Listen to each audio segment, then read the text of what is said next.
बोलिए प्रेम से वृंदावन बिहारी लाल की। अब अक्रूर जी महाराज आगे में बैठ करके, अब पीछा में दोनों भाई है। तो अक्रूर जी महाराज को लग रहा है कि हमारा आंख तो आगे है, ये सब पीछा है, इसीलिए आंसू भी जा रहा है, चल भी रहा है। भगवान कृष्ण इस बात को जान गए कि अक्रूर जी महाराज को बड़ा कष्ट है। क्या है? बड़ा कष्ट है कि जिंदा है, चल रहा है, यही 1 लाख है, नहीं तो समझिए मरले है। और ये कष्ट है क्यों? मेरे कारण से, बलराम के कारण से। भगवान वही जो जिनके दिल के धड़कन को क्या करता है, गिन लेता है और जान लेता है। समझदार वही जो आंखों से देख करके पकड़ लेता है कि मेरे सामने में दुखिया खड़ा है कि सुखिया खड़ा है। जिनको देख करके पता नहीं चला कि दुखिया खड़ा है कि सुखिया खड़ा है, इसका मतलब है कि उसके आंखों में दम नहीं है, उनके आंखों में दम नहीं है, ये दम लाइए।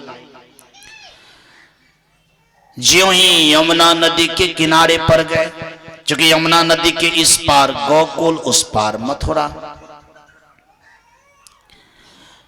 तो सब स्थिति तो खराब था। लेकिन अक्रूर जी महाराज कुछ सेना वगैरह को फिट किया था यमुना नदी के किनारे, कि जब मैं उधर से लौटूंगा तो कंस का तो माथा खराब है कि रास्ते में कुछ कर देगा, कि वहां पर ले जाना पड़ेगा, कहां करेगा उसका कोई। जब उनको मारना ही है तो कहीं भी शूट कर सकता है, जब मारना ही है तो कहीं शूट कर सकता है। इसीलिए कुछ फोर्स सबको व्यवस्थित कर दिया था। और अक्रूर जी महाराज फोर्स को कहा कि जब हम यमुना नदी के किनारे पर आवे, जब हम नदी में घुस कर 3 बार डुबकी लगा दूं स्नान में, तो समझना कि ठीक ठाक है सब कुछ, कोनो प्रकार का दिक्कत। यदि एक डुबकी मारे तो समझ जाना कि इधरे मामला खराब हो गया। बात समझ में आ रही है? भगवान कृष्ण भी बाट जो होते हैं कि तो स्नान करेगा, स्नान करने वक्त जैसे मैल झाड़ता है वैसे इनका दुख झाड़ देना है, ताकि कम से कम मथुरा पहुंचे तो प्रसन्नता से। इतना दुखिया के साथ चलना भी ठीक बात नहीं। इसका मतलब है कि भगवान के यदि आप साथ हो जाएंगे तो भगवान आपके दुख को देखना पसंद नहीं करेगा, दुख को क्या करेगा, झाड़ देगा और आपको सुखिया बना देगा। ज्यों ही अक्रूर जी महाराज नदी में प्रवेश करते हैं, डुबकी लगाते हैं, जैसे कुंभ में लोग डुबकी लगाता है जी, तो देखा भगवान को पानी के अंदर में। क्या देखा? पानी के अंदर में कि भगवान आराम से बैठे हुए हैं और उनको लक्ष्मी पंखा झेल रही है, पांव दबा रही है। ये दृश्य को देखा तो बड़ा आश्चर्य लगा कि भाई वो तो रथ पर बैठा हुआ है, यहां कैसे आ गए? और उसमें भी एक अजूबा, अभी तो इनका कुछ हो भी नहीं किया, यहां तो देखते हैं लक्ष्मी इनकी सेवा में लगी हुई है। 4 आना उनका दिमाग काम किया कि लागे छी भगवान तो नहीं है। फिर उठ करके देखा कि रथ पर है, कि वो आ गया है। उधर देखा तो भगवान कृष्ण को देखा हंसते हुए। तो अक्रूर जी महाराज को लगा कि लगता है उनकी प्रेरणा तो नहीं है। फिर डुबकी लगाया। अब की बार देखा कि सब देवी देवता सब स्तुति कर रहे हैं। क्या कर रहे हैं? हाँ, 12 दुख इसका गायब हो गया। तीसरा डुबकी जब लगाया तो कृष्ण राजा बन करके है, शासन कर रहा है, और अक्रूर जी को कह रहे हैं चाचा जी दिक्कत करने की कोई जरूरत नहीं है, दुख करने की कोई जरूरत नहीं है, सब कुछ सही हो जाएगा। सब कुछ क्या हो जाएगा? अक्रूर जी महाराज का 16वीं दुख क्या हो गया? समाप्त किया। अब अपना लोग को चिंता करने की कोई जरूरत नहीं, मैं किसी और को नहीं ले जा रहा हूं, मैं उसको ले जा रहा हूं कि ये नहीं मरेगा, अब यही मारेगा। बात समझ में आ रही? अब इसको कोई मारने वाला, क्योंकि सब कुछ ठीक करने वाला मुझे कह दिया। हंसते हंसते निकला और आया, प्रणाम करने लगा। भगवान कृष्ण ने कहा, चाचा जी क्या कर रहे हैं आप? कहा जो करना था। कहा बस बस हो गया हो गया, आप चाचा जी हैं, मैं आपकी भांजा हूं, ऐसा करना ठीक बात नहीं है। वार्तालाप तो चली, लेकिन अब हृदय का जितना भी विस्मय था, दुख था, दर्द था, वो क्या हो गया? सब समाप्त। इसका मतलब है कि तभी तक व्यक्ति को दुख रहता है जब तक प्रभु को समझ नहीं आता। इसीलिए किसी ने बड़ा अच्छा कहा, तौलो तारा जगमगे, जोलो उगे न सूर, तौलो जीव कर्म बस डोले, तौलो ज्ञान न पूर। बात समझ में आ रही है? आई समझ में? नहीं आई हो? ये कहा तब ये तक तारा चमकती है आकाश में जब तक कि सूरज का उदय नहीं हो जाता। सूरज का जब उदय हो जाता है तो तारा चमकना क्या हो जाता है? बंद हो जाता है। कहा जीव भी कर्म बस संसार में तब ये तक डोलता है जब तक सही ज्ञान नहीं हो जाता। सही ज्ञान हो गया तो फिर जीव का डोलना क्या हो जाता है? बंद। इसका दुख समाप्त, कर्म साफ। जैसे सूरज उगने से तारा की टिमटिमाहट साफ, वैसे भगवान के दर्शन मात्र से, समझ मात्र से दुख क्या हो जाता है? साफ हो। आपका प्रश्न का यहाँ उत्तर है कि लोग इसलिए नहीं बदलता है कि भगवान को समझता नहीं है जी, सही ज्ञान को बुझता नहीं है। जिस दिन बुझ लेगा उस दिन बांस की छिप्पी कटना क्या हो जाएगा? बंद हो जाएगा। तब तक कटेगा जब तक कि उनको सही समझ नहीं आया। तो एक बार तो बोलना ही पड़ेगा। बोलिए प्रेम से श्री कृष्ण भगवान की जय। मथुरा प्रवेश करते हैं, कहा हर जगह भगवान का भक्त होता है, चाहे जगह कितनों भी गलत क्यों ना हो, हर जगह भगवान का क्या होता है? भक्त। भगवान को पहचानने वाले होते हैं, होते हैं तो होते हैं। आप जानते हैं कि लंका राक्षस का नगरी था, वहां भी भगवान का भक्त था और कारगर था। एक बात जाने, गलत जगह पर अगर भगवान का भक्त होगा तो ओरिजिनल होगा, डुप्लीकेट हो ही नहीं सकता, मजबूत होगा। समझ में आ रही है जी? अगर बहुत ठंड प्रदेश के देश का कोई लोग होगा तो लंबा तगड़ा होवे करेगा, खूनगर होवे करेगा, इसमें कतई संदेह है? तब इसका मतलब है कि गलत जगह पर यदि कोई सही है, इसका मतलब है कि साफे औलंडरे सही है, इसीलिए वहां पर उनका गुजर बसर है, नहीं तो नहीं हो पाएगा। तय है।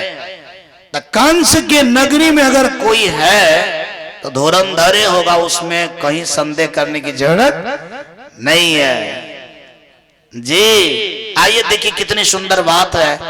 कहा प्रवेश जब किया, एक धोबी मिला। क्या मिला? धोबी मिला। धोबी से कहा जय जी किसका कपड़ा है? कहा कंस दरबार का कपड़ा है।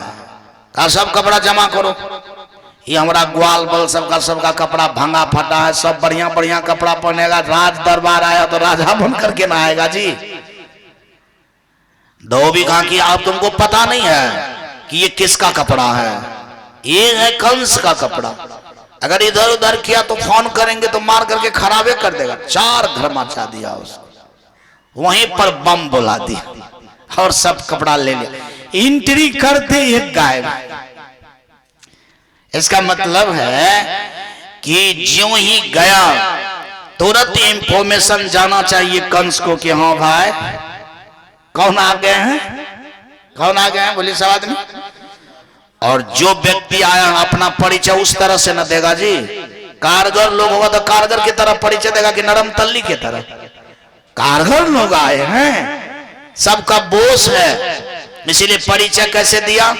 सलाह समझ से नहीं, साफ खत्म ऊपरे भेज दिया, सब कपड़ा को खत्म कर दिया। कंस को पहला इंफॉर्मेशन आया कि वो तो किसी का डर ही नहीं मानता है, वो कोई साधारण आदमी है। लेकिन आपके कपड़ा खींचने वाले को साफ कर दिया, सब छीन लिया। इसका मतलब है कि लेने की विधि शुरू और भगाने का विधि लागू। इसका मतलब है कि जहां कृष्ण आ गया, अब तुम लोग का यहाँ पर कोई खैरियत, जल्दी भागो। जैसे सूरज का किरण अगर आ जाए तो अंधेरा का कोई खैरियत। जैसे जैसे वो आते जाता है वैसे वैसे बढ़िया बिस्तर अंधेरा क्या करता है, बांध बांध करके भागते चला जाता है। अभी कह दीजिए कितना अनहरिया में ताकत है तो आ जाए एक बार, आप आएगी? इसीलिए एंट्री हुआ, बस गाथा शुरू हो गई। दर्जी के पास गया, कई सब कपड़ा को आराम से जो है, ये मोटका मोटका आदमी सबका कपड़ा है, राक्षस दैत भूत सबका, ये आदमी वाला कपड़ा बना दो। सबको काट छांट करके बना दिया, चूंकि उनको डर था हो सकता हमको भी 2 गर्दनियां देकर के ऊपर ने भेज दे। लेकिन दोनों में अंतर था कि दर्जी थोड़ा सपोर्ट करते थे, यानी वो भगवान को समझते थे। उनको ऐसे ही व्यक्ति की जरूरत था जो कंस के अगेंस्ट में हो। बस समझ में आ रही है? क्योंकि उनको कंस का शासन पसंद, कंस के साथ छेड़छाड़ नहीं हुआ, तो इसका मतलब हुआ ना कि भगवान भले जानता नहीं है कि है, लेकिन कम से कम कंस के अगेंस्ट में तो काम हुआ। इसलिए फटाक फटाक कपड़ा को तैयार कर दिया, सब चकाचक वाला कपड़ा पहना। ये नहीं कि वहां जाएंगे तो अपना कपड़ा खरीदना है, सो बात नहीं, उसी से अपना सारा कुछ बढ़िया बना लेना। कारगर आदमी कुछ करता नहीं, जहां जाता है वहीं व्यवस्था कर लेता है। बात समझ में आ रही? और जो व्यक्ति कहीं से जाता है लेकर के तब व्यवस्था, कौन कारगर? अरे कुछ नहीं है, जहां रहेंगे वहीं व्यवस्था कर लेंगे, तब न हुआ कारगर। जब आप घरे से ले गए दही चोड़ा जा करके वहां खाए, एक आदमी को हम देखे जिलेबी मुड़ी मेला में खाते हुए, हम बोले जी ये जिलेबी कहां से लाया है, मुड़ी कहां से लाया? कल के मुड़ी तो घरे से लाभ लिए, जिलेबी 2टा खरीद ले ली। ही कौन सी व्यवस्था है? मैंने कहा कि मुड़ी काहे लाए, खाई जलेबी ही काहे न लाए? कहा जलेबी में ज्यादा टका लगेगा। तो मुड़ी खाते हैं, धीरे धीरे जलेबी खाते हैं। अरे आधा घंटा खाएंगे 2 ही जलेबी को, मुंह मीठा हो जाएगा, मन भर जाएगा। इसीलिए कि मुड़ी के साथ जाएगा तो पेटो भर जाएगा। 10 मिनट 20 मिनट अगर मीठा मन रहेगा तो मीठा से भी मन भर जाएगा, कम में टका में काम चल जाएगा। ये कौन बहादुरी? ये तो कोई बहादुरी नहीं है। बिना व्यवस्था का जहां व्यवस्था हो जाए। कृष्ण कैसा पहलू है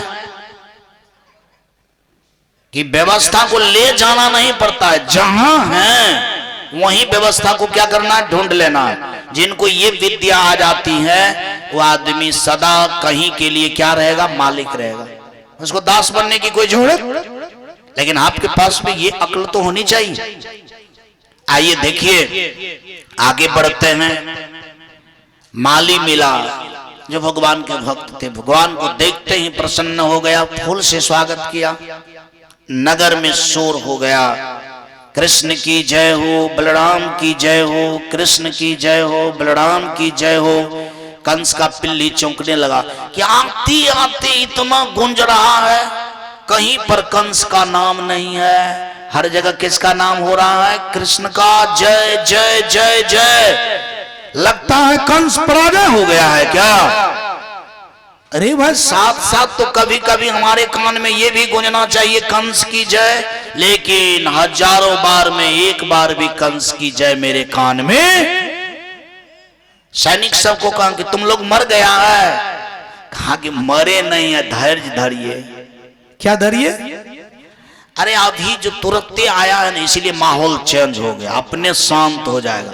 जब शांत होगा ना तब आपका भी जय बोलेगा, कंस का भी जय। लेकिन अब कंस का जय होने वाला है। चारों बगल कान से आवाज आपको चला गया, कृष्ण की जय। और वरदस्या दिए हुए हैं कि नहीं आप सुनवे हम कौन चीज, कंस की जय। अरे जिनका एक बार जय हो गया तो हो गया, बात थोड़े बदलती रहती है। अब जो जय हुआ सच में उसका हुआ जिसमें अब पराजय लगने वाला नहीं है। अगर ये बात कंस तब ये समझ जाता तो कंस दुर्गति से क्या हो जाता, बोले सब आदमी बच जाता। जैसे सामने में समझने वाले पहलू आता है लेकिन हम समझने के लिए तैयार नहीं होता। जैसे मनुष्य के भी जीवन में बहुत स्टेज है ना, युवा स्टेज है, जवान वाला स्टेज है, बुढ़ापा स्टेज है, आंख कान काम करना छोड़ दिया, सो स्टेज, लेकिन कोई स्टेज पर ध्यान देता है? सब ही जुगाड़ करता है, नहीं न मरबे अखन दवाई खाई छी की, आंख में रोशनियन कम भै गए, इलाज करवा लेबे की। बात समझ में आ रही है?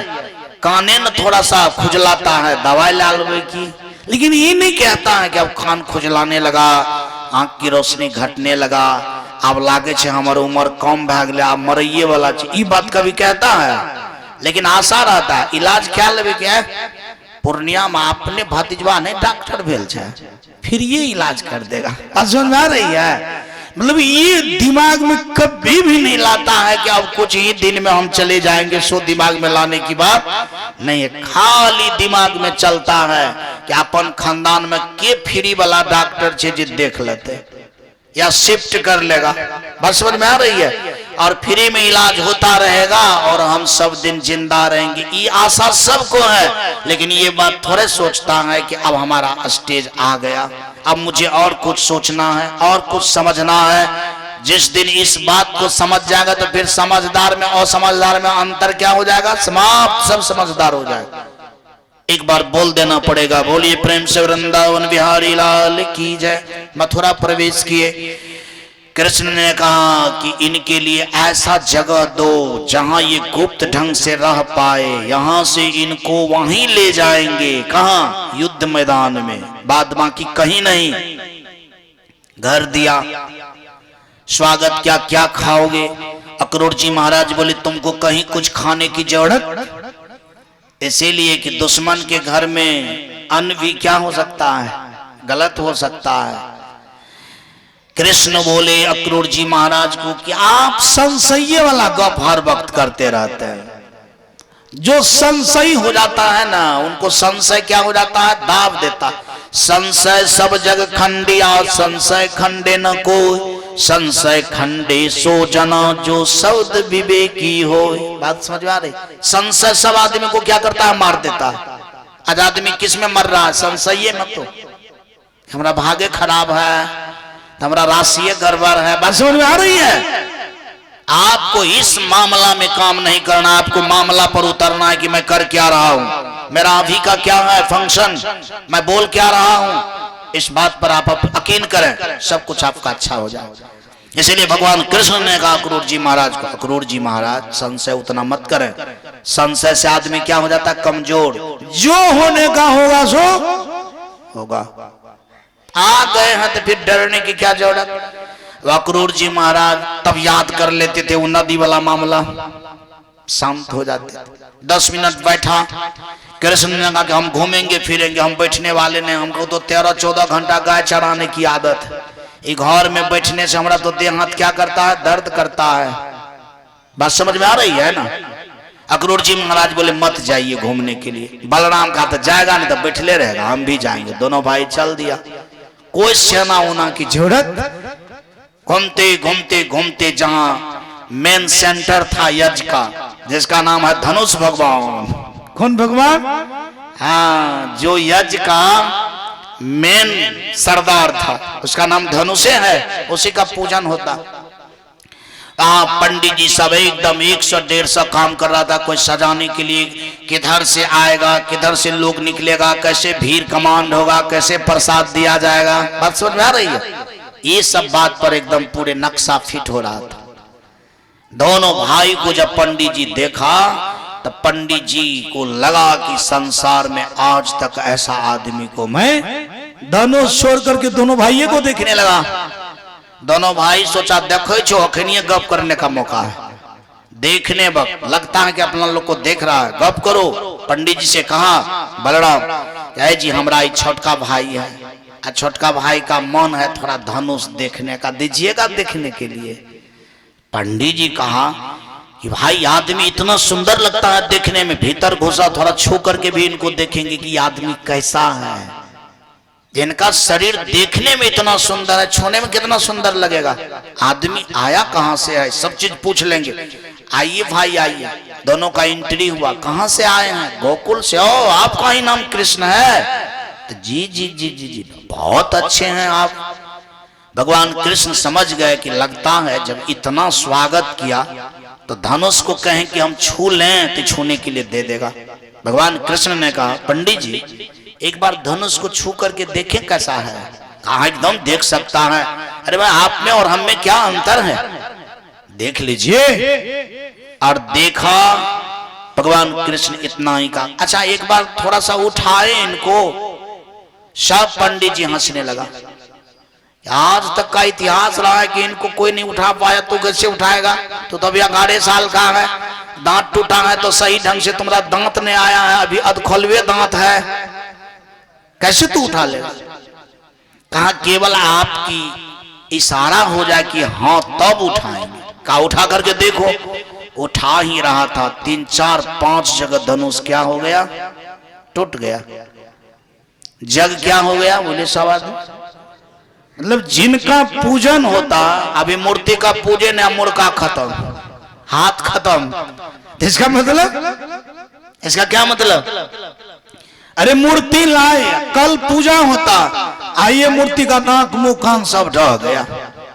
इसका मतलब है कि यज्ञ क्या हो गया, धूमिल हो गया, जो होने का था जो हो गया। यज्ञ का शुरुआत क्या हो गया, शुभ से क्या अशुभ से, बोले सब आदमी अशुभ से।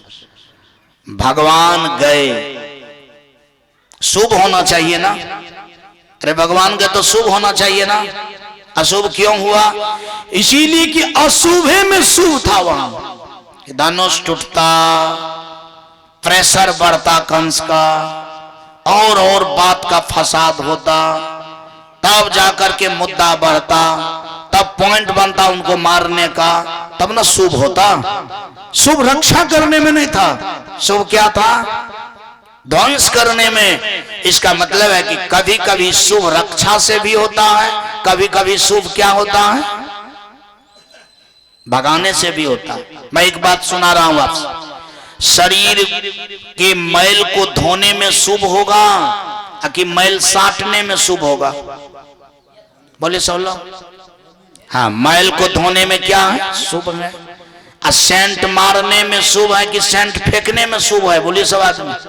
तब सेंट को लगाने से शुभ है, कचरा को साफ करने से। तो एक भगाना, एक क्या करना, लाना। कंस क्या है, देश का, धरती का बोझ है। बात समझ में आ रही है। अब बोझ ये सोचता है हल्का आदमी को कि और हल्का कर दे, असत्य सोच रहा है कि सत्य को नाश करे। तो यज्ञ अशुभ का प्रतीक था कि शुभ का प्रतीक, अशुभ का। ऐसे तात्पर्य होता कि ऐसा यज्ञ को समाप्त कर देना ही शुभ है। जिसका ध्येय गलत वो सारा कुछ गलत, जिसका उद्देश्य गलत वो सब कुछ गलत। इसीलिए ये पॉइंट क्या हो गया, खत्म। कल पूजा होना था, अभी तक राजा महाराजा का रथ आया नहीं है। जगरा जगरा दौल दल पूरा धरती तहलका मचा दिया। हम यज्ञ करेंगे, हम एकता करेंगे, हम ये करेंगे, हम वो करेंगे, अभी तक आया नहीं। लेकिन बोहनी शुरू हो गया आते आते, इतना झंझट समाप्त। अब कंस को हुआ कि जिनको निमंत्रण दिया हुआ अभी तक आया नहीं, और ये बातें अभी हो गई। कैसे हो गया जी? सब आदमी ने कहा कि चिंता मत कीजिए। कंस कहा, कंस चिंता मत कीजिए, इतना बड़का बात हो गया, हमको मालूम पड़ता है कि हमारा मृत्यु आ रहा है हमारे पास। तू कहता है चिंता मत करो, हमको हर जगह क्या दिखलाई दे रही है, मृत्यु मृत्यु। तू कहता है चिंता मत करो। कहा चिंता मत कीजिए, आपके ससुराल में एक हाथी दिया है, रात में उसको दारू पिलाएंगे। क्या पिलाएंगे? दारू पिला करके हाथी को क्या करेंगे, बताह बना देंगे जी। दारू पीने से कोई भी आदमी भी क्या हो जाता है, मतरछीन हो जाता है। देखते होंगे, दारू पिएगा नलका में घुलट जाएगा, दारू पिएगा, इसके बाद भर रात रास्ता में रहेगा, कुत्ता उनके मुंह में पेशाब करेगा। उनको बड़ा अच्छा लगता है ये सब बात। तो दारू पीने से बुद्धि क्या हो जाता है, धूमिल हो जाता है। और हाथी को जब दारू पियाएंगे तो इनका मन भी क्या हो जाएगा, इधर उधर हो जाएगा। सवेरे कृष्ण क्या करता है, घूमता है उठ करके, और उनको घूमने की आदत है। सवेरे हाथी को खोल देंगे, वो बता हुआ हाथी दोनों भाई को सूर से पकड़ेगा, पटक पटक करके समाप्त कर देगा। कंस को थोड़ा सा यह बात अनुभव हुआ कि लागे छे सक्सेस होगा, लेकिन उनको तो अनसक्सेस का अनगिनत दिमाग में जो भूत सवार था कि इतना चीज यदि सक्सेस नहीं तो हाथी कौन चीज सक्सेस होगा, ये तो सब चीज मेरा सक्सेस है, मतलब अनसक्सेस हो रहा है, असफल ही हो रहा है। सुबह में ये भी बात करके देखा, कृष्ण आए घूमने फिरने के लिए, हाथी को देखा, हाथी को बाजार करके मार भी दिया, दोनों हाथ दांत तोड़ करके, दोनों हाथ दांत तोड़ करके बोले कि कम से कम मामा जी का भेंट कर लेता हूँ ये चीज दे करके, चूंकि राजा का दर्शन, संत का दर्शन बिना दिए कुछ दर्शन नहीं करना चाहिए। बात समझ में आ रही है? तो कल ले से आए मिठाई तिठाई तो खरीदे नहीं थे, रास्ता में तो कहीं दुकान उकान था नहीं, चौक चौड़ा, ये तो टेढ़ी आपको है हुसैनाबाद, इसीलिए यहाँ पर देखता हूँ। और बहुत अच्छा चौक है, यहाँ मिठाई भी मिलता है, रसगुल्ला भी मिलता है, सब कुछ मिलता है। चौक तो देख करके मुझे बड़ा प्रसन्नता आई कि चौक तो ऐसा होना चाहिए जहाँ सब कुछ मिल जाए, और मैं प्रसन्न रहता हूँ जिस चौक पर अच्छा मिठाई मिल जाए तो समझिए वो सक्सेस चौक है।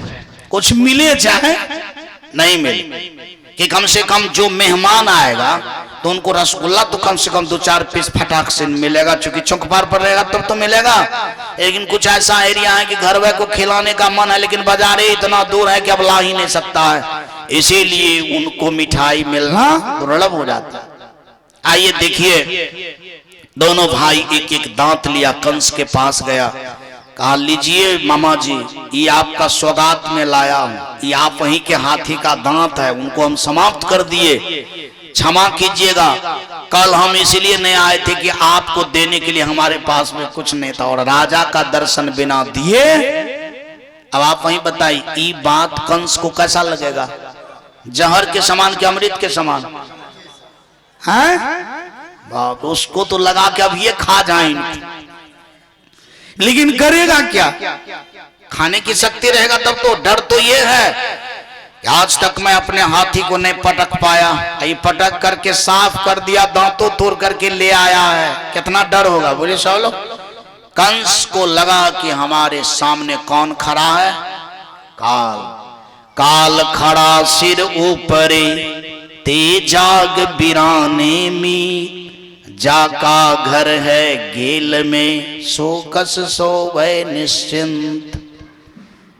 कि अपना लोग कभी कपार पर काल है, हर वक्त किधर जा रहे हैं अपना लोग? जीने के तरफ कि मरने की तरफ? बोले सब लोग। जिए ले जा रहा, अपना लोग की जो गाड़ी जा रही किधर जा रही है? मरने की तरफ।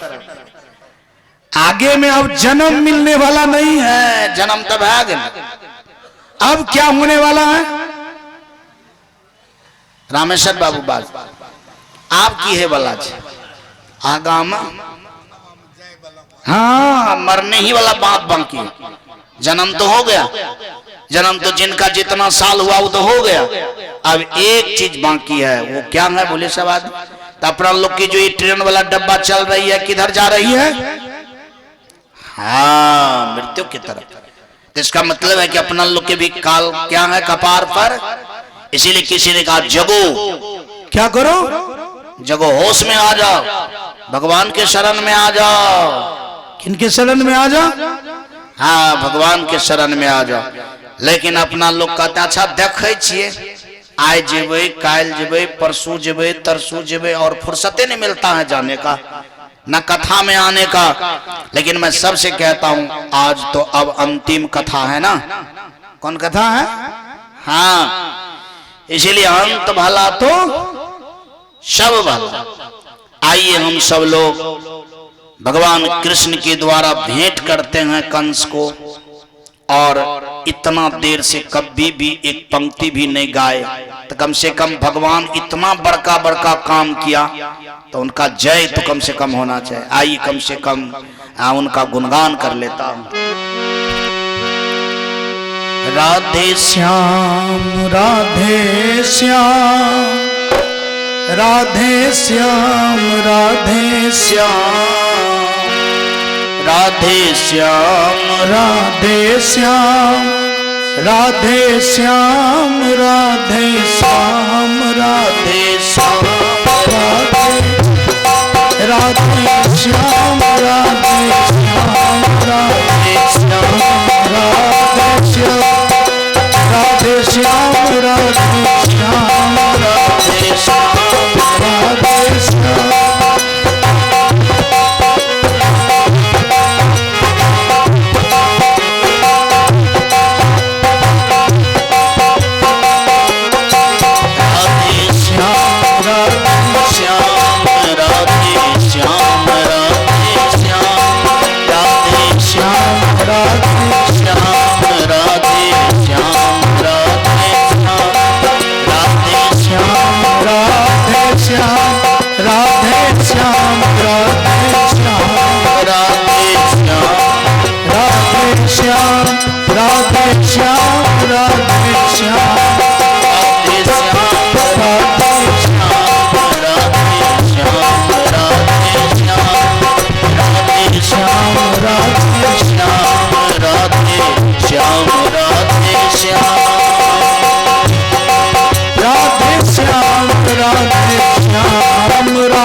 श्री कृष्ण भगवान की जय।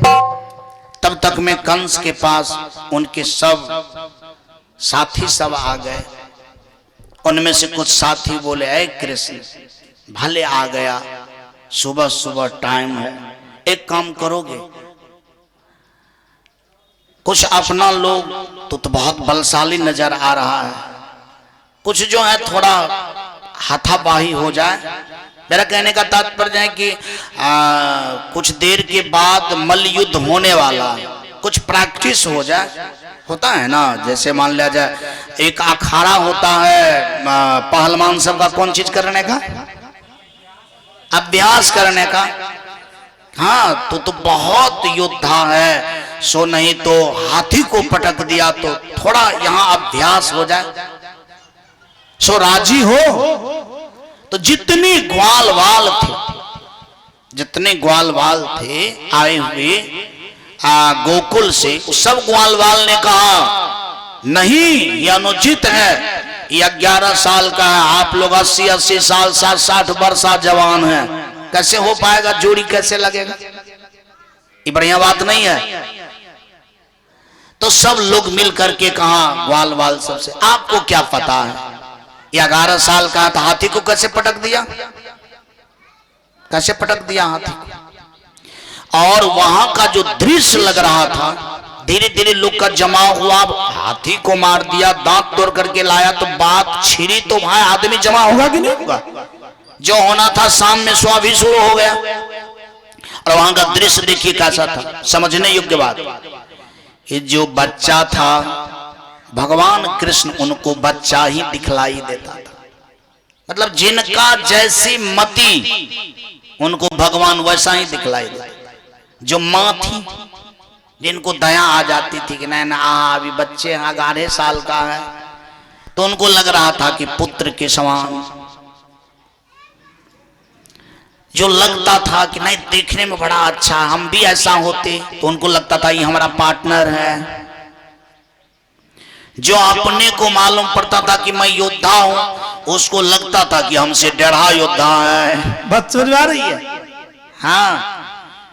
और कृष्ण क्या कहते हैं, कंस को लगता था कि ये मेरा मृत्यु खड़ा है, कब अंत हो जाएगा कि हम छुट्टी पा लें। मतलब एवं प्रकार से सबको सब तरह से दिखलाई। अग्वाल बाल सबका तो सबका प्राण प्रिय था, तो उनको तो मालूम पड़ता कि एक लाडला है जिनसे कुछ होने जाने वाला, क्योंकि सब दिन तो उनको गोद में खिलाया था, उनके साथ खेला था, उनके साथ माखन चोरी किया था, कुछ किया था, तो उनको तो लगता था कि हमारा है, इनके साथ कुछ ना हो, इनके साथ जो भी कुछ होगा हम लोग मर मिट पड़ेंगे। मतलब सबका उद्देश्य सब जैसा, सबका उद्देश्य। आप लोग से मेरा पूछना है कि आप लोग को भगवान कृष्ण कैसा लग रहा है? ये भी तो बात है, ओकरा न लागे रहे जे लागे रहे से अपना लोग को कैसा लग रहा है? कैसा लगता है बोलिए? माँ जैसा कि बाप जैसा कि भगवान जैसा कि उद्धार जैसा, कि नहीं हमारा भगवान उद्धार कर देंगे, आपको कैसा लग रहा है? कैसा लग रहा है बोलिए? आपको लग रहा है कि कथा सुनने से हमारा उद्धार होगा, हमारा बौद्धिक विकास होगा, हमको उसका अनुसरण करना चाहिए, उनका अनुसरण करने से हम शक्तिशाली बनेंगे, ऐसा लग रहा है? तो कहिए ना, हम लोग को मालूम पड़ता है कि हमारा सच में उद्धार करने वाला लगता है, कि हमारा इतना उपकार करेगा कि हमारा क्या हो जाएगा, जीवन कल्याणमय हो जाएगा, शांति देने वाला मुझे लगता है, कल्याण देने वाला मुझे लगता है। ये बात खोल करके बोलिएगा तब ना पता चलेगा कि आप लोग को भी कुछ लग रहा है। एक योद्धा शुरू किया लड़ाई, खट पटक दिया, दूसरे भाई से भी चट पटक दिया, पटकता था तो बस वहीं भेज देता था, ये नहीं कि उड़ाता था सो बात, क्योंकि ये पटकन पटकता था कि फिर उसका मतलब असर से वो जिंदा तक भी नहीं रह पाता। अब भाई कंस देख रहा है तो कंस कहता था देख क्या रहा है, सब भिड़ जाओ, सब क्या करो, अरे जो नहीं आया कम से कम जो है सब तो भिड़ जाओ। जब सब भिड़ा, भगवान कृष्ण वाला कि अब लड़ने से कोई फायदा नहीं, सबको बना दो कृष्ण जैसा। बस समझ में आ रही? सबको बना दिया कृष्ण जैसा, सब एक दूसरे को जो है मारना शुरू किया, भाई यही है यही है यही है। अब कंस कहता हाँ हाँ अपने में तुम लोग क्या कर रहा है, झूठ मूठ का क्यों सुनता है? जितना देर में हाँ हाँ किया उतना देर में सब क्या हो गया, साफ हो गया। बोलिए प्रेम से वृंदावन बिहारी लाल की जय। और भगवान कृष्ण इशारा दिया ग्वाल बाल को, आप लोग इस चपेट में मत आइएगा, साइडे में देखते रहिए। वास्तव में मल्ल युद्ध कैसे होता है कंस को ये बात का पता नहीं है। मल्ल युद्ध देखा कंस, जीवन में कभी नहीं देखा था, देख करके लगा कि अब हमारा खैरियत होने वाला नहीं है। भगवान कृष्ण आए, सामने में खड़े हुए, कहा कंस आप हमारे मामा हैं और राजा भी हैं, क्या करेंगे आप, बूझेंगे कि फिर भेजना पड़ेगा? भगवान कृष्ण पूछे। कंस अंतिम में कहा सब चलिए गया, अब हम सुधरने वाले ने, हमको भी भेजिए दूत। कहावत है जोना जल जाती है लेकिन उसका कौन चीज नहीं जाता है, रामेश्वर बाबू बाजते हाँ के नहीं जाए, हम नहीं जाने रही इसी बात। कल के जोना जल जाती है लेकिन उनका जो ऐठ है, पाक जिसको कहते हैं, वो नहीं जाता है, येन केन रहता है। कंस कह दिया कि हम मर जाएंगे तो मर जाएंगे, लेकिन हम सोझ होने वाले, अब क्या करेगा? तब तो उसको भेजने में ही फायदा है। उसका बाल पकड़ा, नीचा किया और वो भागना भी चाहा। भगवान कृष्ण सोचा कि अच्छा एक बार इनको भागने का मौका देता हूं, हो सकता है सुधर जाए। 10 धौल दिया, उठ करके भागा, छोड़ दिया। जा करके घर में, उस घर में नुकाया जो घर में कोई आदमी प्रवेश करने वाला, वहां भी कृष्ण बलराम मौजूद हो गया। कहा अब बोलो, चेतोगे कि फिर वही बात होगी? अब तू कहां भागेगा, अब तो तुम्हारा जितना भी भागने का था वहां तक तुम। इसका मतलब है कि जब प्रभु श्री कन कन में है, गलत लोग के लिए जब काल बन जाता है तब तो हर जगह काल है। गलत आदमी के लिए हर जगह काल। शीशा में पैक हो जाइए कि जहां चले जाइए, आपका काल वहां तक है। और यदि आप सही हैं तो भगवान हर जगह आपका सही है, हर जगह बचाने वाला। तो नोट कीजिए, भगवान हर जगह बचाने वाला भी है, कहीं कोनो जगह छोड़ने वाला भी नहीं है। कंस को पता हो गया कि सच में अब इनसे मैं नहीं बचूंगा, अब लड़ेगा क्या। वहीं पर पीट पीट करके उनको क्या किया, समाप्त कर दिया। बोलिए प्रेम से वृंदावन बिहारी लाल की। अब आप वहीं बताइए, जब कंस मर जाए तो मथुरा के लोग क्या हुए होंगे? बहुत प्रसन्न हुआ। क्या हुआ? बहुत प्रसन्न हुआ, अति प्रसन्न हुआ। अब जहां प्रसन्नता की कोई गिनती नहीं है, सारे मथुरावासी को लगा कि जो मैं चाह रहा था उसको मैंने आंखों से क्या किया, देख लिया। उसको आंखों से मैंने क्या किया, देख लिया। सच में इनके द्वारा बहुत दुख हुआ था। अब सच में क्या कहते हैं, भगवान कृष्ण की बारी आएगी और उद्धारक लोग शासन करेंगे और सबका क्या करेंगे, उद्धार करेंगे।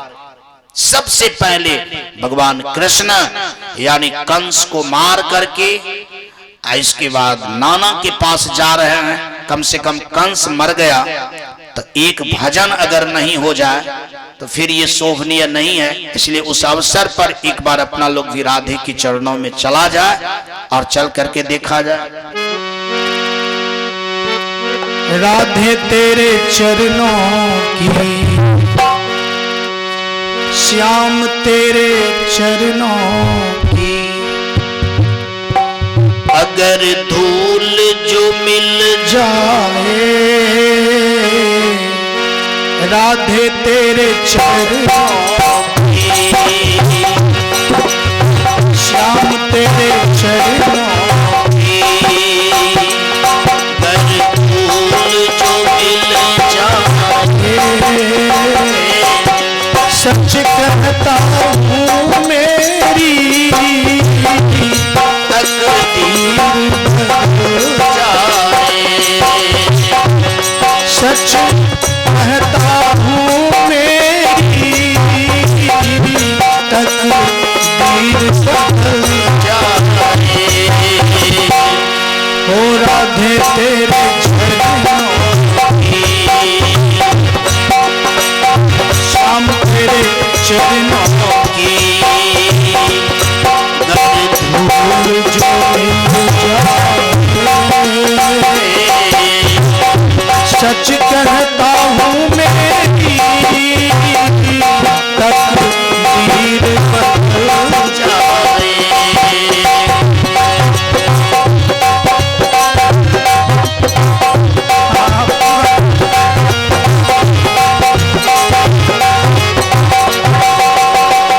सुनता हूँ तेरी रहमत दिन रात बरसती है, सुनता हूँ तेरी रहमत दिन रात बरसती है, एक बूंद जो मिल जाए, एक बूंद मिल जाए, जीवन खिलता है, सच कहता मेरी तकदीर बदल जाए। राधे तेरे चरणों की, श्याम तेरे चरणों की, अगर धूल जो मिल जाए, सच कहता हूँ मेरी तकदीर बदल जाए।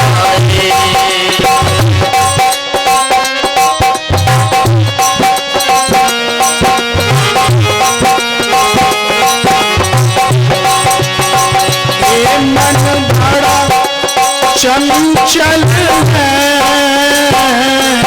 कैसे तेरा भजन ये मन बड़ा चंचल है,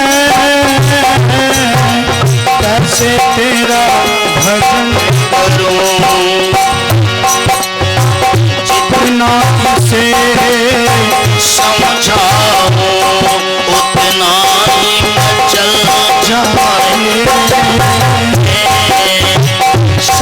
चाहता हूँ मेरी तकदीर बदल जाए, राधा तेरे चरणों की श्याम तेरे चरणों की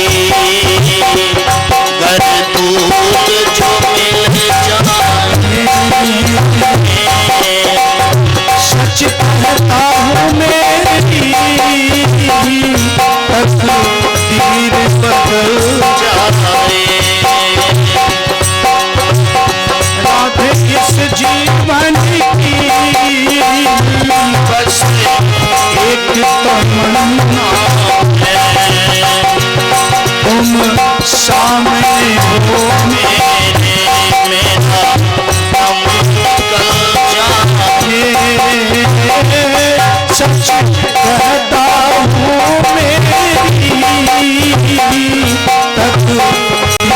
बदल जाए, राधे तेरे चरणों की श्याम तेरे चरणों की गर दूत जो मिल जाए, श्याम तेरे चरणों की राधा तेरे चरणों की गर दूत जो मिल जाए, सच कहता हूँ मेरी तकदीर बदल कंस जब मर गए, अब जहां का राजा मर जाए तो कुछ लोग भी तो उनके होंगे, लेकिन 99 से 99% सब खुश हुए। इनके बाद भगवान श्री कृष्ण नाना जी के पास गए। नाना जी को कंस ने अपने हाथों से अपने पिताजी को जेल में बंद कर दिया था। इसीलिए बंद कर दिया था कि जब देवकी के बेटा को मारने लगा तो उसका विरोध किया।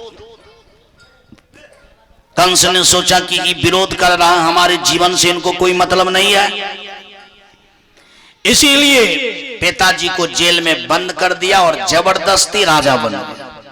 इसीलिए कि उनके फेवर में बहुत बड़ा से बड़ा लोग था और राजा बनने का ये भी कारण है कि कृष्ण का जो क्या कहते हैं, कंस का जो ससुराल था, उनके ससुर का नाम जरासंध।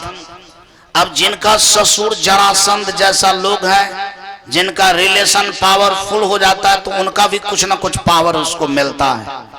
तो कंस ने सोचा कि मेरा ससुर जब जरासंध है तो दामाद का साथ देगा कि और किसी का साथ देगा? दामाद का साथ देगा। इसीलिए जबरदस्ती कर दिया और जबरदस्ती राजा बन गया।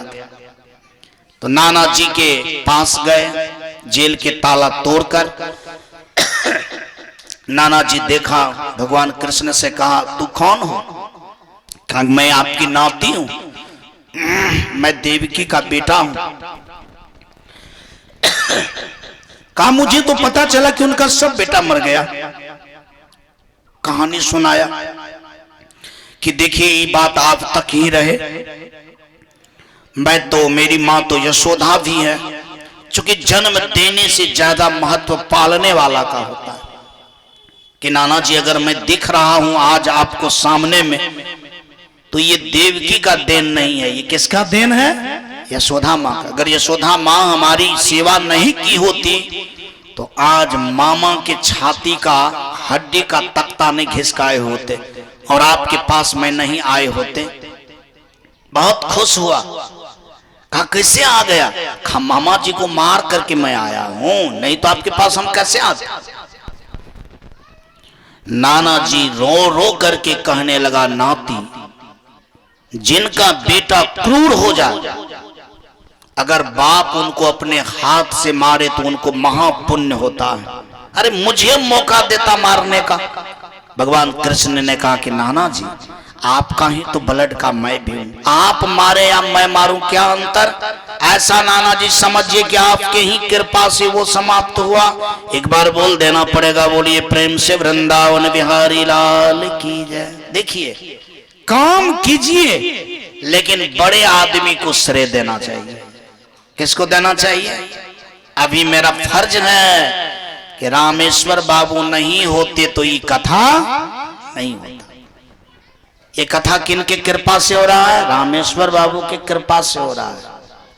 बस समझ में आ रही है? यही बात सत्य है।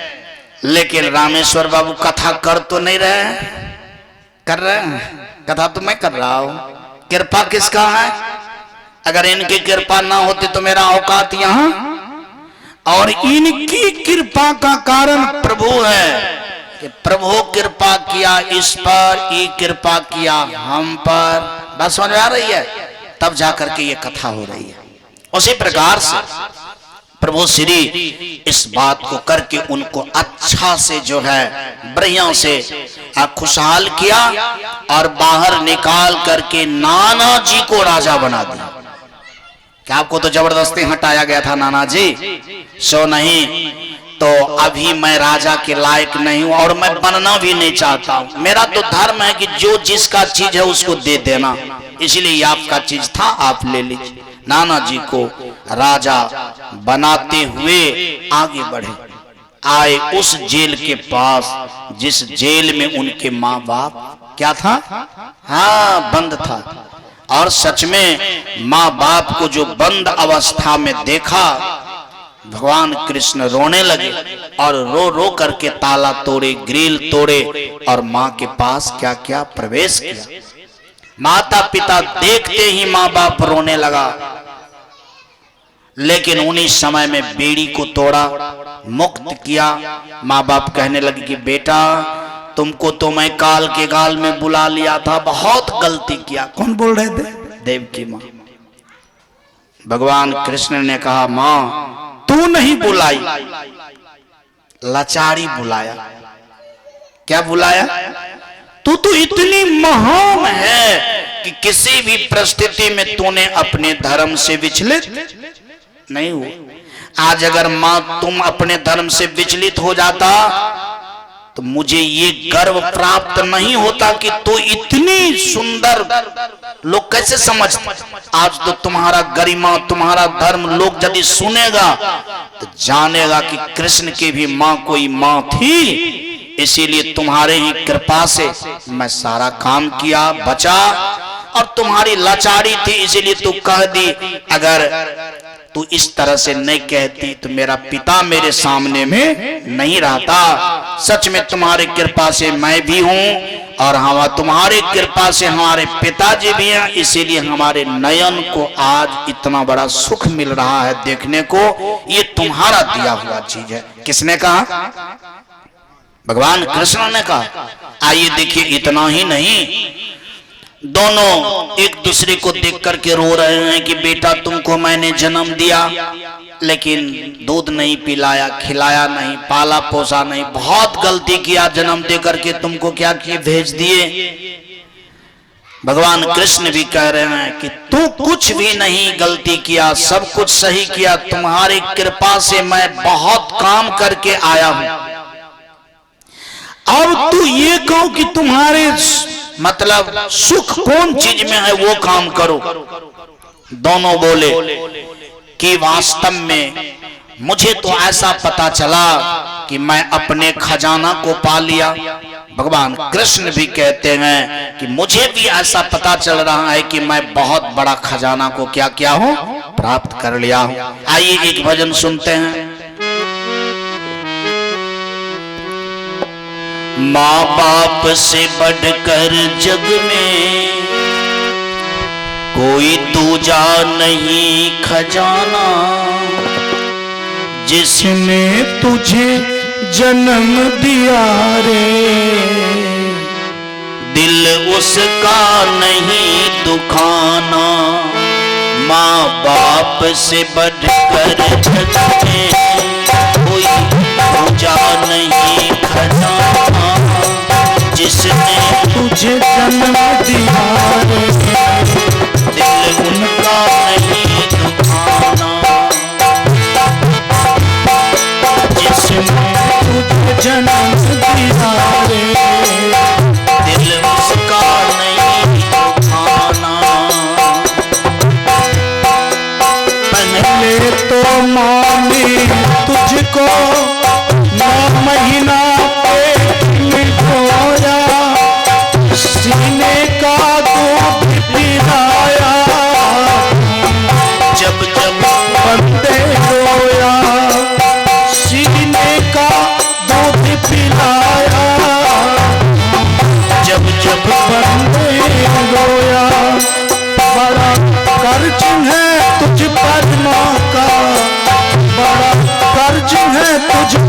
माता तेरा फर्ज है कर्ज चुकाना, जिसने तुझे जन्म दिया रे, दिल उसका नहीं सुखाना, जिसने तुझे जन्म दिया रे दिल उनका नहीं दुखाना। माँ बाप से बढ़कर जग में कोई पूजा नहीं खजाना, जिसने तुझे जन्म दिया रे दिल उसका नहीं दुखाना।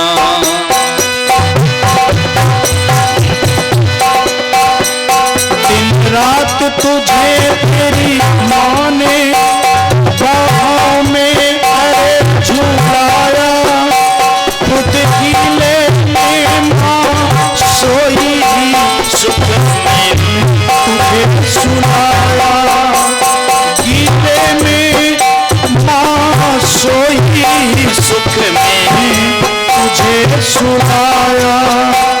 तो कोई भी दुख देकर मामा को कभी बुलाना, जिसने तुझे जन्म दिया रे दिल उसका नहीं दुखाना। माँ बाप से बढ़कर जग में कोई दूजा नहीं खजाना, जिसने तुझे जन्म दिया रे दिल उसका नहीं दुखाना।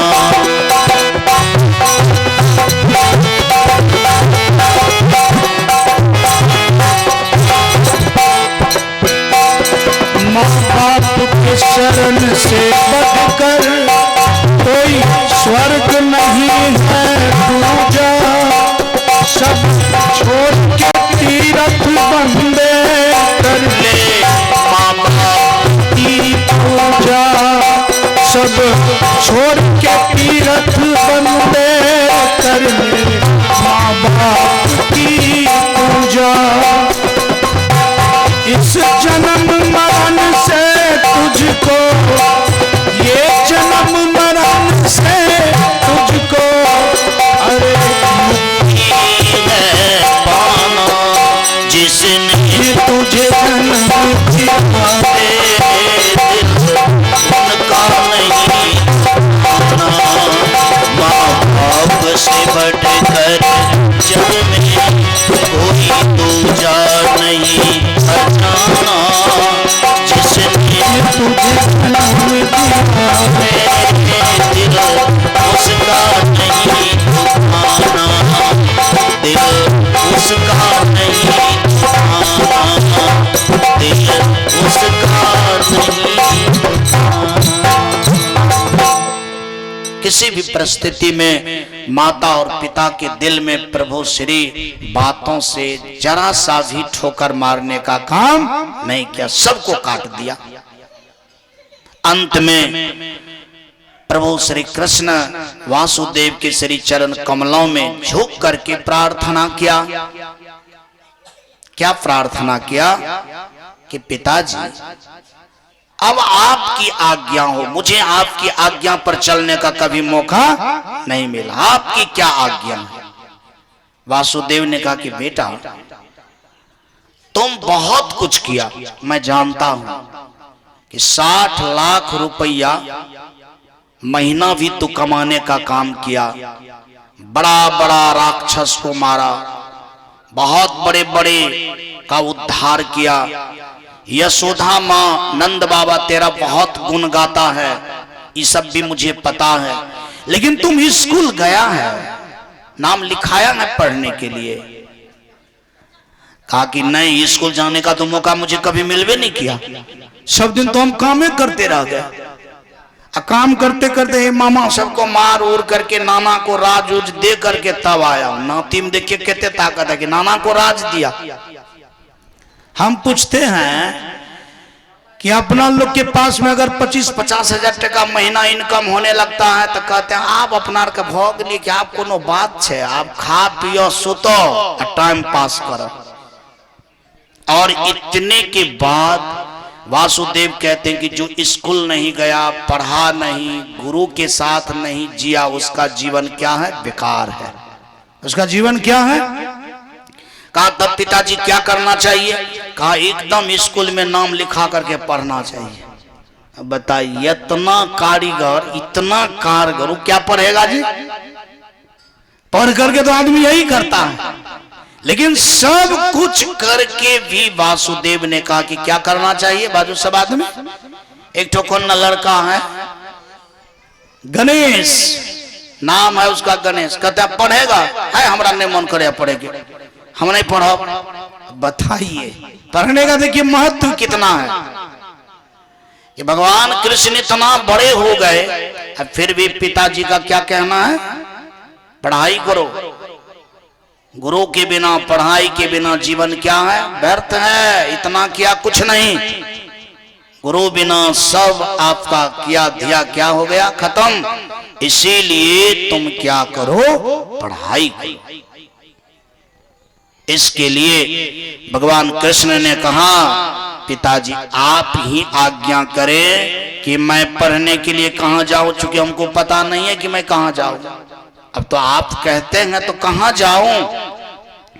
कहा संदीपनी मुनि बहुत अच्छे गुरुजी हैं, बहुत अच्छा शिक्षा दीक्षा देता है, जाओ वहीं पर तुम पढ़ाई लिखाई करो। दोनों भाई को घर में रहने के लिए नहीं दिया, कितना बड़का काम किया, कड़ी बेड़ी तोड़ दिया, खूब खिलाएंगे पिलाएंगे, अब बाल बच्चा के साथ रहेंगे। देवकी को भी पता चलता कि अब कौन बात है, हम लोग फ्री हो गए। सो सब बात कुछ नहीं। इसका मतलब है कि माता पिता को किस चीज में आनंद आना चाहिए? बाल बच्चे को पढ़ाने में। कौन चीज में आनंद आना चाहिए? जो बाल बच्चा को पढ़ाता नहीं है फिर भी वो कहता है कि मैं आनंदित हूं, इसका मतलब है कि उसका नाम आनंद नहीं है, उसका नाम सुख नहीं है, उसका नाम क्या है? बाजू सब आदमी दुख है। और बहुत सुंदर बात शास्त्र में आई है कि जो माता पिता के आज्ञा के पालन करके कार्य करता है, देव गंधर्व गोलोका ब्रह्मलोका स्थापराम प्राप्नुवन्ति महात्मानो माता पितृ परायणा। कहा जो उनके अनुसार काम करता है, समझिए ब्रह्मलोक को प्राप्त नहीं करता है, उनकी स्थापना करता है। क्या करता है? हाँ, कहा इतना ही नहीं, देव गंधर्व गोलोक उसको वैसे ही मिल जाता है मुफ्त में, उसको प्राप्त करने की जरूरत नहीं है। अब बताइए, इससे पता चलता है कि भगवान कृष्ण अपने माँ बाप के चरणों में ये चीज को देखता है, तब तो ये बात मान रहा है। अगर ये चीज नहीं देखता तो कहता न पिताजी को कि बाबू आप पढ़े कि हमरा की जरूरी है। जा रहे हैं नाना को कहेंगे कि भगल तोरा, अब हमरा राजदा, अब हम करो, हम राजपाट चढ़ाएं कि पढ़ें। ऐसा हो सकता है कि नहीं हो सकता? लेकिन ऐसा नहीं किया। आज्ञा के पालन करते हुए कहां चले गए भगवान कृष्ण? संदीपनी मुनि के आश्रम। और एक बात जाने, वही संसार में जिंदा है जिनका कृति जिंदा है। जो सह जीवति गुणो यस्य धर्मो यस्य स जड़ा गुण धर्म विहीनो यो निष्फलम तस्य जीवनम। कहा जो व्यक्ति का गुण जिंदा है समझिए वो आदमी जिंदा है, और जिसका गुण खत्म हो गया समझिए वो जिंदे में ही क्या हो गया? खत्म हो गया जी। देखिए भगवान श्री कृष्ण का गुण कितना व्यापक है, इस गुण का तुलना कहां से किया जाएगा? सच में अगर ये बात समझ में आ जाए तो लोग कितना कुछ करता है तो समझेगा कि मैं उनके सामने में कुछ नहीं करता हूं, मुझे अभी भी ज्ञान की जरूरत है, पढ़ाई की जरूरत है। इसीलिए धरती पर हर आदमी को सब दिन क्या करना चाहिए? पढ़ना चाहिए। क्या करना चाहिए? हाँ, ये नहीं कहना चाहिए कि अब हम बूढ़े हो गए छोड़ दिए। अरे बूढ़े हो गए तो 10वां क्लास वाला किताब मत पढ़िए, बिया वाला किताब मत पढ़िए, रामायण पढ़िए, गीता पढ़िए, महाभारत पढ़िए, श्रीमद् भागवत पुराण पढ़िए, बीजक पढ़िए, साखी पढ़िए, रामायणी पढ़िए, छंद पढ़िए। बात समझ में आ रही है? ये सब उम्र का पढ़ने वाला कुछ ना कुछ बात अलग अलग। इसीलिए पढ़ाई क्या करना चाहिए? सब दिन संदीपनी मुनि के पास पढ़े और पढ़ करके गुरु दक्षिणा में संदीपनी मुनि का बेटा मर गया था। संदीपनी मुनि से कहने लगे प्रभु श्री कि हजूर दीक्षा जो आप दिए, शिक्षा जो दिए, इनके बदले में आप कुछ लीजिए दक्षिणा में।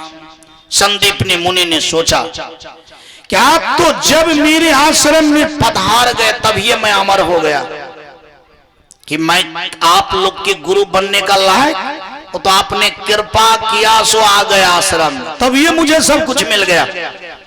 इसका मतलब है कि अगर शिष्य अच्छा हो, बढ़िया हो, तो शिष्य मिलते ही गुरु को क्या मिल जाता है? सब कुछ मिल जाता है। फिर उनको देने की कोई जरूरत का, सब कुछ मिल गया।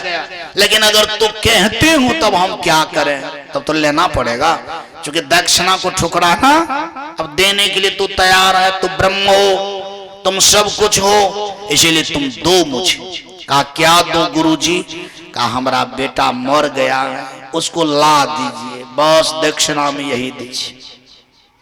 मरा हुआ बेटा को जिंदा करके प्रभु श्री ने गुरु के चरणों में अर्पित किया। इनके बाद घर आया। घर ज्यों ही आए, माता पिता पढ़े हुए बाल बच्चा को देखकर, सफल बाल बच्चा को देख करके क्या होता है? अति प्रसन्न होता है। घर तभी आनंदित होता है जब बाल बच्चा क्या हो जाता है? सफल। क्या हो जाता है? देवकी आज, वासुदेव आज अपने को सफल समझ रहा है, इसीलिए कि उनका बेटा पढ़ लिख करके आया। पढ़ा लिखा बाल बच्चा जो होता है वो घर का सबसे सर्वोपरि चीज होता है। इसीलिए वासुदेव और देवकी दोनों बेटा का आदर से आरती पूजन किया जी, फूल से, अगरबत्ती से। अच्छे पुत्र का पूजा होना चाहिए घर में, इसीलिए कि घर का आधार कौन होता है? बाल बच्चा। कौन होता है? हाँ। और पूजन करके घर लाए और बहुत ही प्रसन्न हुए कि मैं पुत्र को पाया और दुनिया जहान में इतना बड़ा काम किया, मेरा भी उद्धार किया, जग रोशन किया। सच में ऐसा पुत्र को पा करके सफल महसूस करता है। अब अपराह्न कालीन के सत्र में यहाँ से कथा प्रारंभ करूंगा और सबसे मैं कहता हूँ कि आज प्रभु श्री का शादी विवाह भी करवाऊंगा। और बहुत कथा को इसलिए लूज किए कि आप लोग भी आ नहीं रहे थे, सुबह में लोग नहीं आते थे तो उतना मतलब दम भी नहीं लगता था, खींच भी नहीं पाए। कभी इधर मैं कथा करने के लिए आया नहीं था, तो सोचा अच्छा चलिए कम ही हो लेकिन थोड़ा अच्छा से हो जाए। तो कल भी आप लोग से कहा गया था कि आप लोग बाराती पक्ष में रहेंगे कि सराती पक्ष में, तो सराती बन करके आना है तो सराती की तरह आना है, बाराती आना है तो जो बाराती आएंगे वो एकदम नया नया जो घर में कपड़ा लगता है, जैसे लोग आता है सेंट उंट मार कर वो आएंगे। सरातियों को नो कम बन छन करके नहीं रहता है, चूंकि आमने सामने बैठना है बाराती का। बात समझ में आ रही है? तो वो उनसे कम नहीं रहता है, वो भी बन छन करके आता है। तो जितना बन सके अच्छा से आइएगा। और भगवान के विवाह शादी यदि हो तो वहां फूल की भी जरूरत है ना, तो थोड़ा थोड़ा फूल भी ले आइएगा। अच्छा कपड़ा में रहिएगा तो थोड़ा डांस वगैरह कीजिएगा तो अच्छा भी लगेगा। आज देखेंगे कि के सब आदमी डांस में भाग ले रहा है। सवेरे सवेरे जगे, कौन लड़का था, क्या नाम था उसका, क्या ना नाम है लड़का? कहा बाबा हिला दिए, नाम करके आया हूं, रिकॉर्ड तोड़ करके आया हूं, लेकिन कमरे काम नहीं कर रहा है, भर दिन सोएंगे। हम बोले ये ब्याह में डांस किए हैं तो आपको भगवान के विवाह में भी करना है। कहा एकदम पक्का होगा तो होगा। बोलिए प्रेम से वृंदावन बिहारी लाल की। और एक बात मैं सुनाता हूं कि प्रभु श्री के चरणों में नाचना गाना ये भजन है, ये कोई गलत चीज नहीं है। अच्छा सेंस में लेना है और सब आदमी को सहमति से इसमें क्या करना है, भाग लेना है। जितना बन सके सब आदमी आइए। कहा जाता है कि जो भगवान के ऐसे ऐसे रहस्य में भाग लेते हैं, ऐसे आदमी के बाल बच्चा का ब्याह होने में कोनो दिक्कत नहीं होता है, तुरंत सेट होता है, तुरंत विवाह होता है, कम खर्चा में काम होगा, अच्छा काम होगा। इसीलिए इस सब उत्सव में सब आदमी भाग लें। आइए हम सब लोग एक बार क्या कहते हैं, एक भजन करते हुए आरती करें। बोलिए प्रेम से वृंदावन बिहारी लाल की जय। भजन में आज भक्ति सम्मत भजन हो जाए। मन की तरंग मार लो, मन की तरंग मार लो, बस हो गया भजन। मन की तरंग मार लो, हो गया भजन। मन की तरंग मार लो, मन की तरंग मार लो, मन की तरंग मार लो, बस हो गया भजन। मन की तरंग मार लो, बस हो गया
बोलिए प्रेम से श्री कृष्ण भगवान की।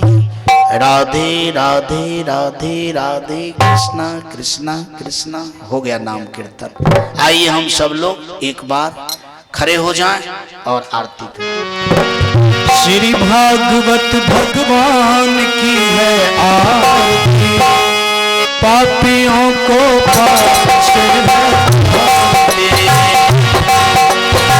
भागवत भगवान की है आरती, पापियों को पाप से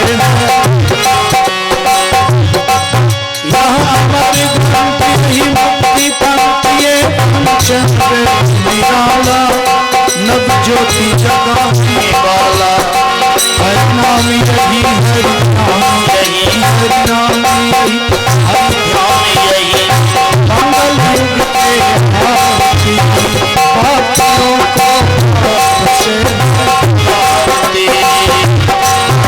श्री भागवत भगवान की है आरती, पापियों को पाप से मुक्ति।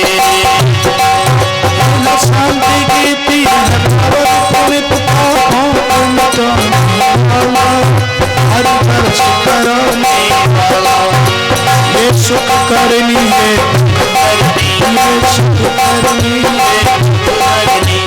श्री मधुसूदन की आरती, पापियों को पाप से मुक्ति। श्री भागवत भगवान की है आरती, पापियों को पाप से मुक्ति। मधुर बोल जगवंत खोल संहार बताने वाला, दिगली को बनाने वाला, दिगली को बनाने वाला। श्री राम यही घनश्याम यही, श्री राम यही घनश्याम यही, प्रभु की महिमा की आरती, पापियों को पाप से मुक्ति। भगवान